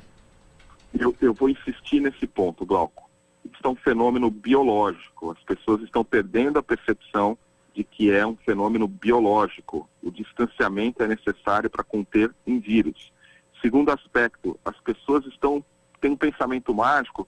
Puxa, mas eu estou vendo a Europa reabrindo, eu estou vendo os Estados Unidos reabrindo, eu estou vendo a China reabrindo, por que nós não? Simplesmente porque nós não somos Europa, Estados Unidos nem China. Nós não temos a capacidade que eles têm de fazer exames diagnósticos, nós não temos a capacidade de monitoramento que eles têm, e outra, eles já passaram pelo pior. O número de casos deles está descendente. O Brasil hoje é o epicentro da crise. Nós somos o epicentro da crise. Como é que no meio de um epicentro de uma crise você quer tomar medidas anticrise nesse sentido, como os países que já passaram pelo pior? Então, isso é uma desconexão da realidade. Os prefeitos, os deputados que defendem, o governador que cedeu essa pressão, eles se desconectaram da realidade num pensamento mágico. E não existe mágica. Estou sendo muito claro nisso. Mas a gente não pode ser punido por conta disso, a ciência não pode ser punida por conta disso, os infectologistas, os médicos não podem ser colocados como recalcitrantes, porque falar, se depender de vocês, a gente só abre. Não, se depender da gente, a gente abre, quando for possível abrir. Deem testes, deem condições de vigilância, ajudem a diminuir o número de pessoas na rua para que o vírus diminua a sua circulação. E vamos em frente, vamos abrir como outros países fizeram. Mas do jeito que eles estão fazendo, é impossível. Eles estão confundindo as coisas, estão achando que nós somos Europa, Estados Unidos, e nós somos o epicentro da Covid-19 na atualidade, infelizmente. Stanislau, muito obrigado pela sua participação aqui no Jornal Brasil Atual e até a próxima. Obrigado a vocês, um bom dia a todos. Bom dia. Conversamos aqui com o médico infectologista do Hospital das Clínicas da Faculdade de Medicina da USP, Evaldo Stanislau Afonso de Araújo. Aqui você ouve as notícias que os outros não dão. Jornal Brasil Atual. 8h20. A Prefeitura de São Paulo foi notificada para criar abrigos para a população de rua durante a pandemia da Covid-19. O governo municipal lançou edital para abrigar 500 pessoas. Organizações de proteção consideram o número insuficiente. Rodrigo Chagas traz os detalhes. A Promotoria de Direitos Humanos do Ministério Público de São Paulo notificou a Prefeitura da capital paulista para que sejam garantidas 8.000 vagas de abrigo à população de rua. Para isso, seriam usados hotéis com capacidade ociosa e escolas públicas. O Executivo Municipal lançou o edital que previa vagas para 500 pessoas acima de 60 anos. Atualmente, 25.000 pessoas vivem nas ruas da cidade, de acordo com dados da Prefeitura. Na notificação, o Ministério Público determina que as medidas sejam tomadas antes de um eventual decreto para isolamento rígido, o lockdown. O documento afirma que deixar as pessoas nas ruas e sem qualquer assistência será condená-las à morte pelo vírus, pela fome ou pelo frio. A proposta foi construída por diversos grupos de proteção e coletivos. O padre Júlio Lancelotti, coordenador da Pastoral Povo da Rua, afirma que a iniciativa se deu diante da percepção de que faltam estruturas para garantir isolamento social para essa população. Segundo ele, mais da metade destas pessoas não estão abrigadas. Inicialmente, a Prefeitura pensa em 500 pessoas a partir de 60 anos e que já estejam nos CTAs. O Ministério Público sugere 8.000 vagas, o que seria um número mais considerável do que os pífios 500 propostos pela Prefeitura, e que atendessem também mulheres com crianças, casais. Hoje mesmo nós estamos colocando num hotel, por conta da pastoral e da nossa paróquia, um casal com uma criança de 5 dias que acabou de sair da maternidade e que não estariam contemplados na proposta da Prefeitura dos 500 e que ainda esse edital não foi concluído e nenhuma providência foi tomada. Guilherme Boulos, do Movimento dos Trabalhadores Sem Teto, lembra que várias cidades do mundo já tomaram medidas dessa natureza. Segundo ele, já há registros de mortes por Covid-19 entre a população de rua da cidade de São Paulo. Esse tema está sendo enfrentado no mundo todo.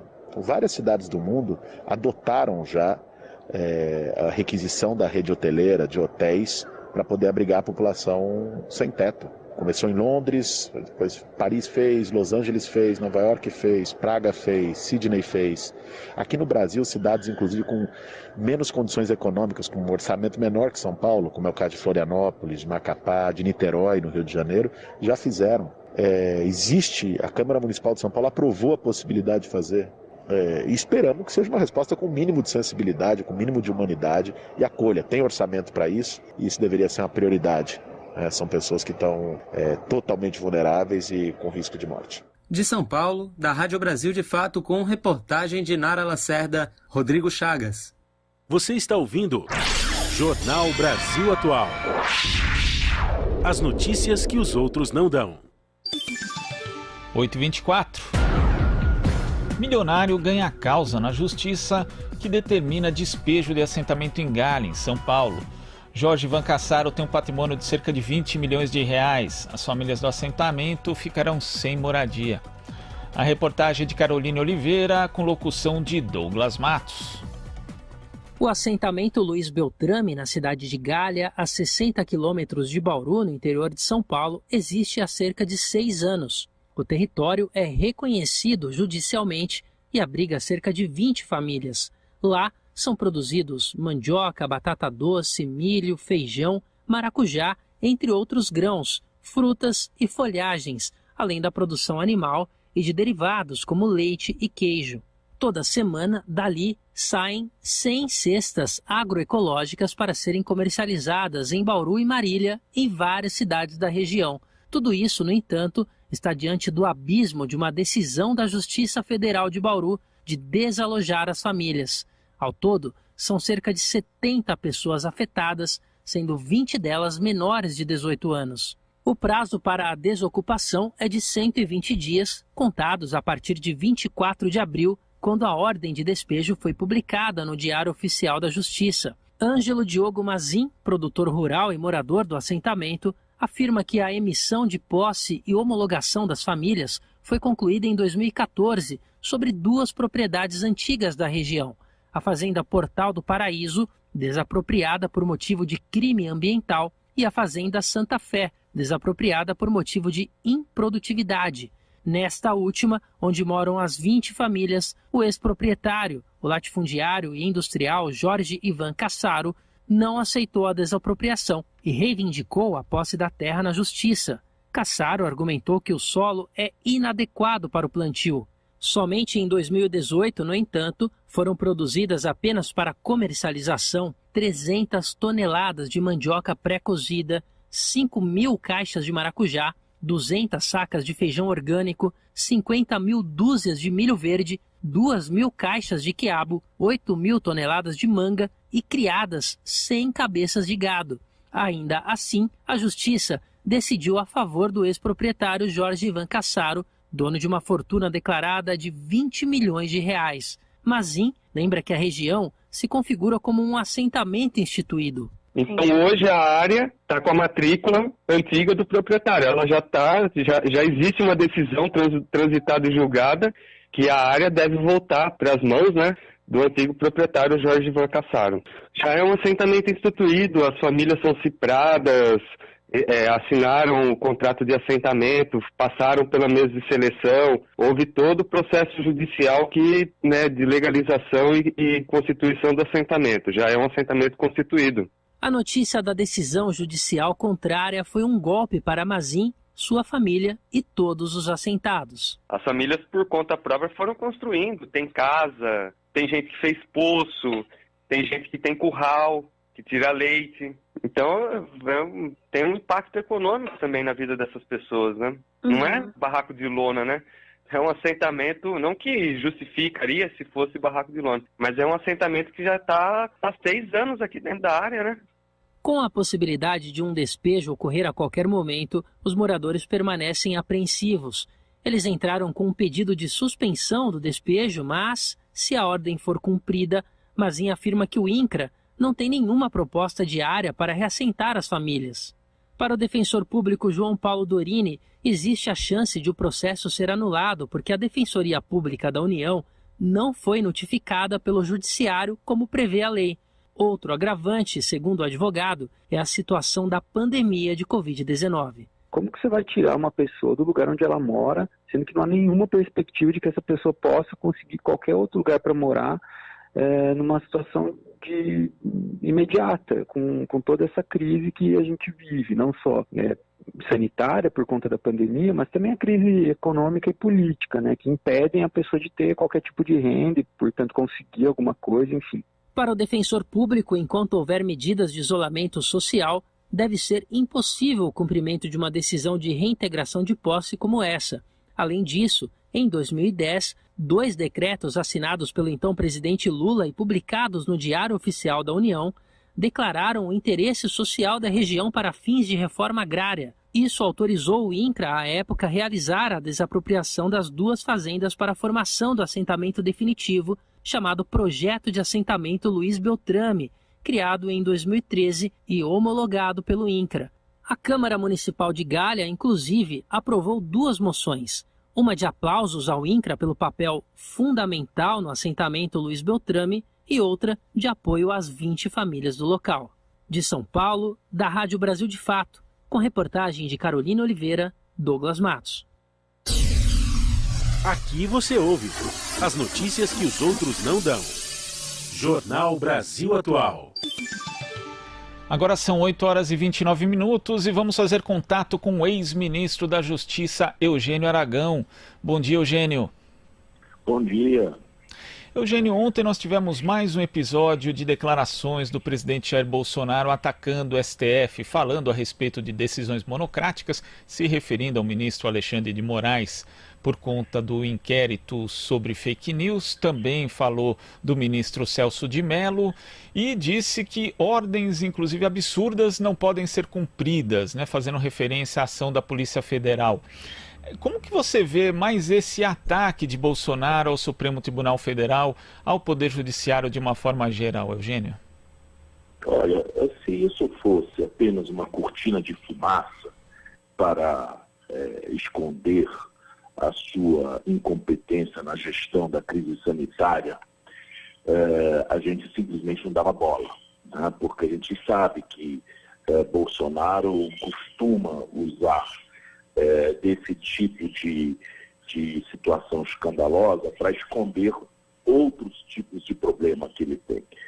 Isso já virou tática de governo, em várias vezes a gente vê isso, quando realmente nós temos um fato altamente comprometedor para o governo dele, ele cria um fato para encobrir aquele outro. Então, não tenho dúvida que também tem essa componente, mas não é a componente principal, né? O que nós temos realmente neste processo são crimes, pura e simplesmente crimes. Crimes de ameaça, crimes de contra a honra, né? Crimes de obstrução de justiça. São processos, enfim, a investigação que está em curso no Supremo Tribunal Federal, ela traz à lume todo um comportamento, vamos dizer, altamente criminógeno de um grupo, né, que dá sustentação ao presidente.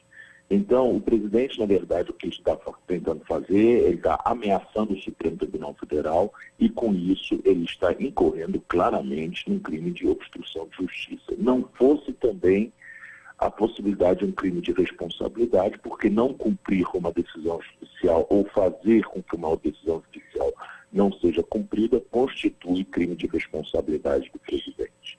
Então, nós estamos realmente chegando, vamos dizer assim, num ponto muito dramático dessa guerra que Bolsonaro declarou aos outros poderes, principalmente ao Poder Judiciário. Ele realmente não tem nenhum tipo de apreço pela democracia, e aquilo que ele chama de democracia não passa, na verdade, de seu arbítrio de fazer o que ele quer. Chamar de liberdade de expressão a prática de crime é realmente escandaloso para um presidente da República. Mas é a prática dele, é de deturpar o significante das palavras, o significante dos próprios fatos, né? Isso é típico dele, ele se elegeu dessa forma e ele adota essa técnica muito metodicamente. Agora, na sua avaliação, essa operação pode acabar fortalecendo as ações que tramitam no Tribunal Superior Eleitoral pedindo a cassação da chapa Bolsonaro-Mourão?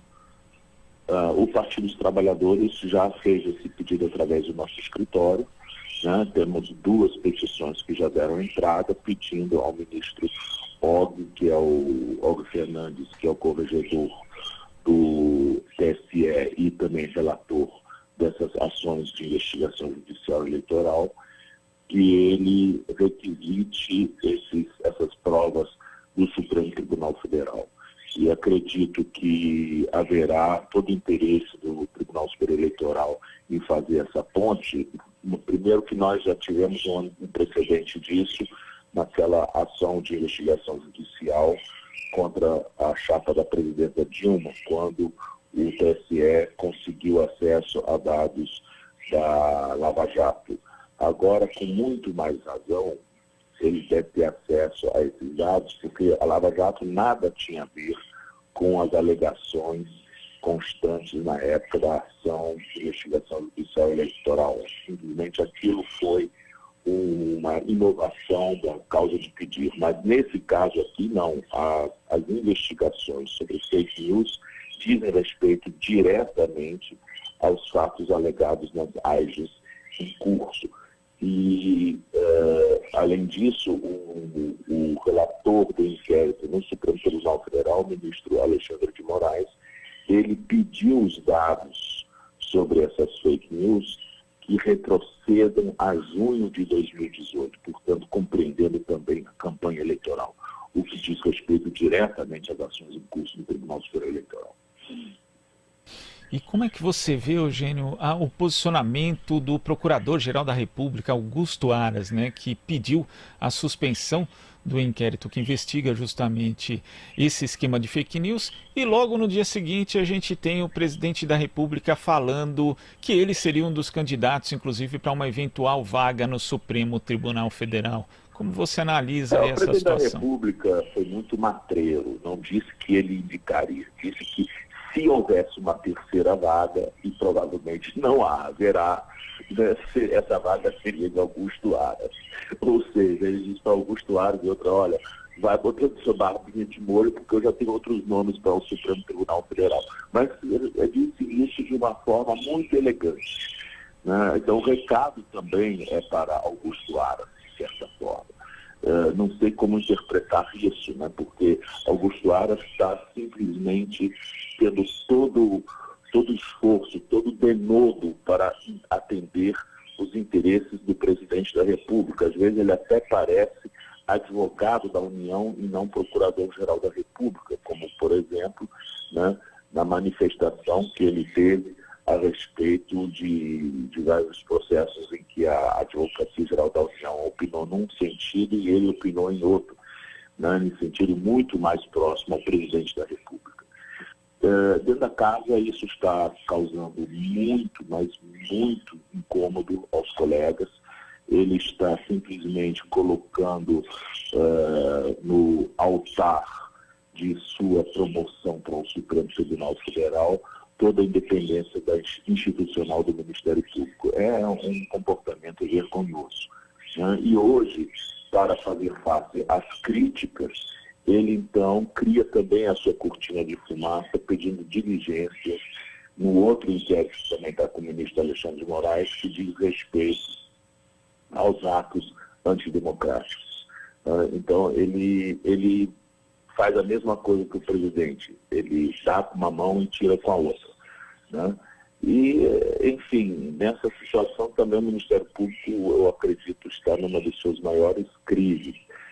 Acredito que essa crise ela já vem de longe, né? Ela começou com o corporativismo e o remédio anticorporativo que o Bolsonaro adotou, sem dúvida nenhuma, foi muito acima da dose recomendada, né? Porque Carlos Bolsonaro não escolheria um procurador-geral da República altivo, independente e que realmente seguisse vamos dizer, o receituário constitucional para a gestão da instituição. Ele escolheu um procurador-geral da República para chamar de seu, né? E a Aras se prestou a esse papel.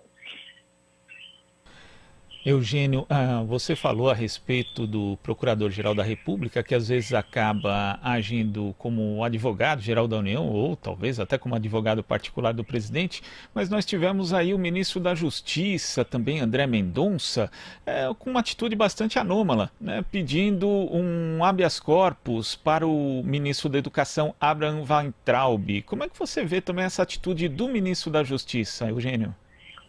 Se o ministro da Justiça quisesse impetrar esse habeas corpus na condição própria de senhor Mendonça, cidadão brasileiro, ele tinha todo o direito, porque habeas corpus é um instrumento processual de amplíssima legitimação ativa.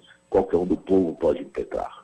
Então não teria problema nenhum. Agora, impetrar na qualidade de ministro da Justiça já é mais problemático, porque como administrador ele só pode fazer aquilo que a lei expressamente autoriza. Não há nenhuma autorização expressa para o ministro da Justiça assumir esse tipo de atribuição de impetrar habeas corpus pelo presidente da República. O ministro da Justiça ele pode representar em nome do presidente da República em crimes contra o presidente da República, mas não entrar com habeas corpus para o presidente da República. Uma coisa é uma coisa, outra coisa é outra coisa. Então, eu acredito que ali nós temos um caso, provavelmente, de improbidade administrativa pelo artigo 11 da lei de improbidade. É um caso grave, né, de um ministro que simplesmente esqueceu a sua função e se fez advogado pessoal do procurador, do presidente da República. Agora, diante justamente da questão dessa inação, né, ou dessa ação como advogado por parte como se fosse um advogado, né, por parte do Procurador-Geral da República, já existem projetos aí no sentido de tentar obrigar, né, o presidente da República a escolher algum nome da lista tríplice para Procurador-Geral. Mas a gente sabe também, Eugênio, que durante os governos Lula e Dilma, quando isso foi obedecido, nem sempre a conduta ali da Procuradoria-Geral da República foi a mais republicana, aproveitando aí o termo. Você acha que isso solucionaria a questão ou, na verdade, a gente precisa discutir outras formas de escolha do Procurador-Geral? Olha, eu acho que isso primeiro é um retrocesso. Em segundo lugar, eu sou a favor de que o Procurador-Geral da República seja indicado dentro de um público bem maior, tá? Que nem ministro do Supremo Tribunal Federal, ou seja, entre juristas de notório saber jurídico e com conduta moral ilibada. Era isso que deveria ser suficiente para a indicação do Procurador-Geral da República, porque isso arejaria a instituição, né? Traria ventos de fora, abriria as suas janelas. A instituição, ela virou praticamente um quisto dentro da República, em que os procuradores se auto-administram à vontade, sem nenhum tipo de transparência, sem nenhum tipo de accountability. Então, eu acredito que voltar à lista tríplice é um enorme retrocesso. Agora, compete ao Senado Federal exercer o seu papel, né?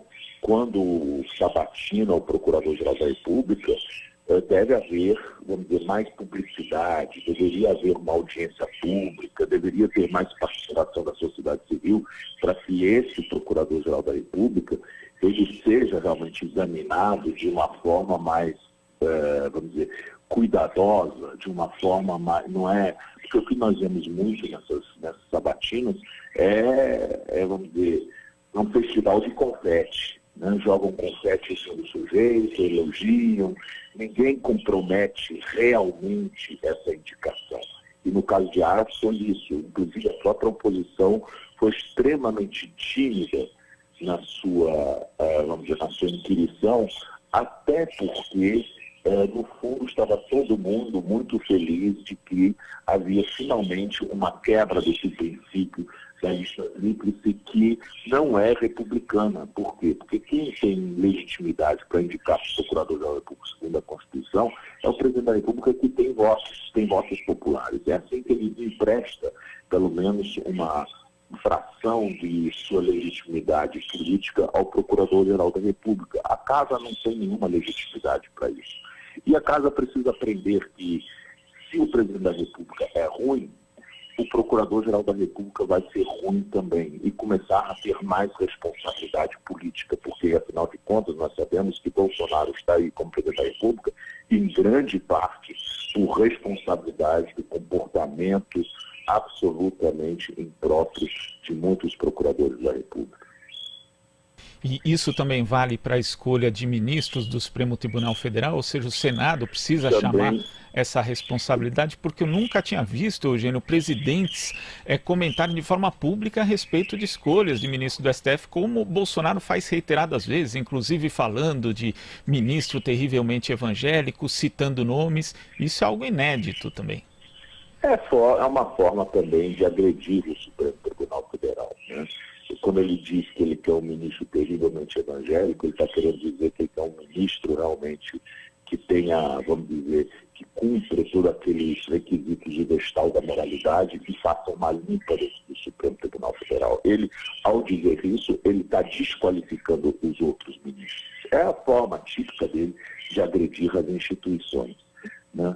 Agora, eu acredito que Bolsonaro, do jeito que ele vai nessa briga com o Supremo Tribunal Federal, talvez ele nem chegue nem a indicar o primeiro-ministro do Supremo.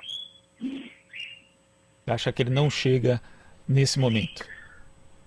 ele está levando a crise republicana a um ápice que realmente pode levar, em algum momento, a sua destituição. Certo, Eugênio, muito obrigado pela sua participação aqui no Jornal Brasil Atual e até a próxima. Até a próxima. Obrigado. A gente que agradece. Conversamos aqui com o ex-ministro da Justiça, Eugênio Aragão. Você está ouvindo Jornal Brasil Atual. As notícias que os outros não dão. 8h45. Campanha cobra a posição de empresas que apoiam o ministro do Meio Ambiente, Ricardo Salles, após revelada a sua fala a favor da flexibilização ou eliminação de leis em defesa do meio ambiente. Vivian Fernandes traz as informações. Organizações ambientais lançaram nas redes sociais a campanha Nome aos Bois, com o objetivo de expor à sociedade as marcas que estariam apoiando a gestão de Ricardo Salles no Ministério do Meio Ambiente. Puxada pelo Observatório do Clima, Greenpeace e Climainfo, a campanha online foi lançada na quarta-feira, dia 27.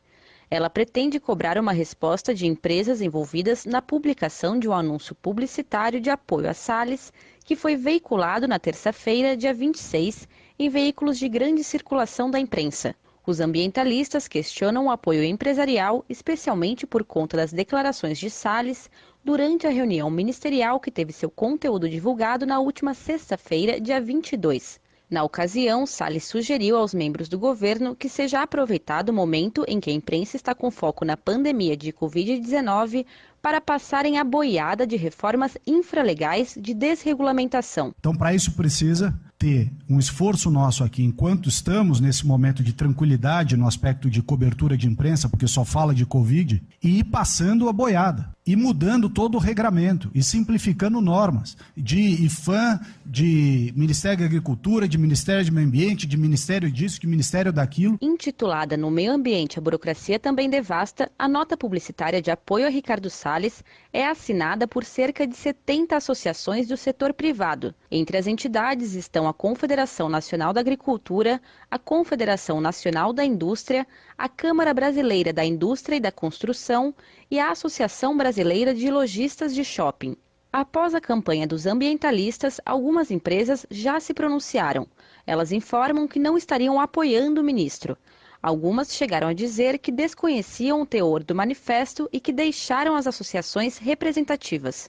O secretário executivo do Observatório do Clima, Márcio Astrini, afirma que a fala do ministro não afeta apenas a questão ambiental. Segundo ele, além de propor o enfraquecimento da legislação, ele se aproveita, de maneira imoral, de um momento em que dezenas de milhares de pessoas morrem por causa da pandemia. Quando ele propôs aquilo, ele propôs consciente que poderia estar cometendo ilegalidades. Tanto é que ele pediu ajuda dos advogados da União para defendê-lo no caso de ele ter complicações legais, né? Ele, inclusive, chega a dizer, não, mas eu preciso de pareceres porque senão posso ser preso, eu entro em cana. Quer dizer, veja o nível da situação, né? Apoiar uma fala dessa de um ministro de Estado no meio de uma pandemia que quer fazer uma força-tarefa para passar uma série de legislações que ele mesmo sabe que pode render cadeia. Isso é um absurdo dos absurdos, né? Você pode ter acesso ao conteúdo da campanha procurando nas redes sociais pela hashtag Nome aos Bois. De São Paulo, da Rádio Brasil de Fato, com reportagem de Nara Lacerda, Vivian Fernandes. Esta é a Rádio Brasil Atual. Apoie a TVT e a Rádio Brasil Atual. Agora, quem apoiar a TVT vai ganhar desconto em qualquer livro da Editora Boitempo. Faça uma doação de R$30 e ganhe desconto de 30% no site da Editora Boitempo. Promoção por tempo limitado. Acesse catarse.me/TVT e apoie a TVT e a Rádio Brasil Atual. Você está ouvindo Jornal Brasil Atual. As notícias que os outros não dão.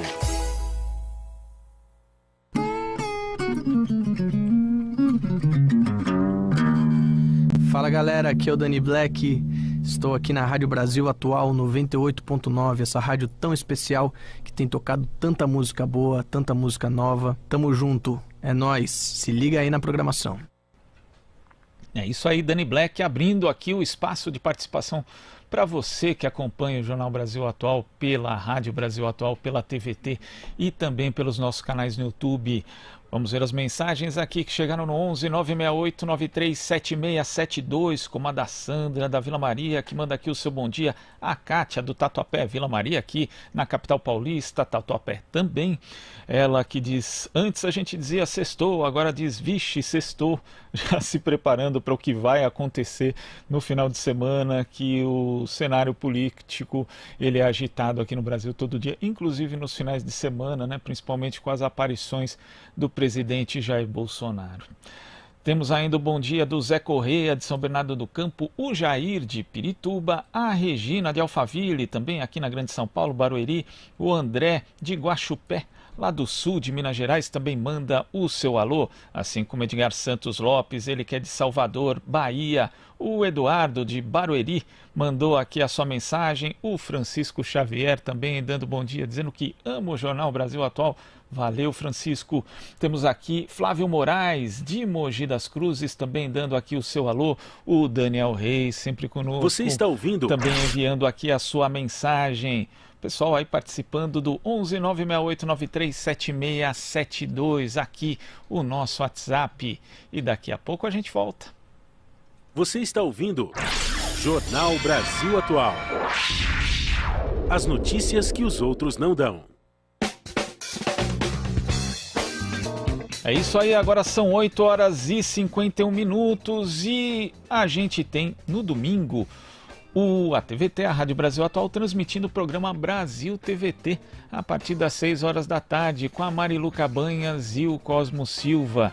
E teremos como convidados do programa o ex-ministro da Educação, ex-prefeito de São Paulo, Fernando Haddad, Josineide Costa, ela que é da Coordenação Nacional do Movimento dos Pequenos Agricultores, o MPA, e da Coordenação Nordeste da campanha Periferia Viva, Douglas Belchior, fundador da Uniafro, Mônica Benício, viúva da vereadora Marielle Franco.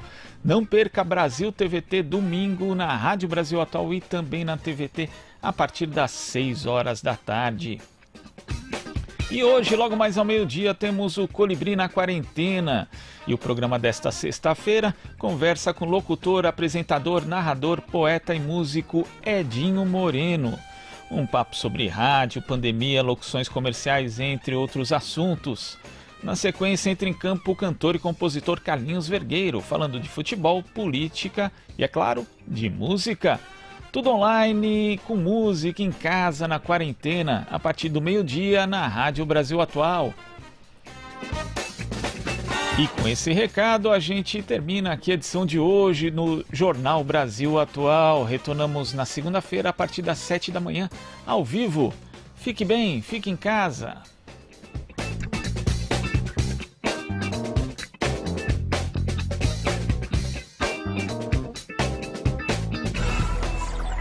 Você acabou de ouvir Jornal Brasil Atual. Movimentos sociais, política, direitos humanos, economia, mundo do trabalho, cultura e prestação de serviço. Jornal Brasil Atual. As notícias que os outros não dão.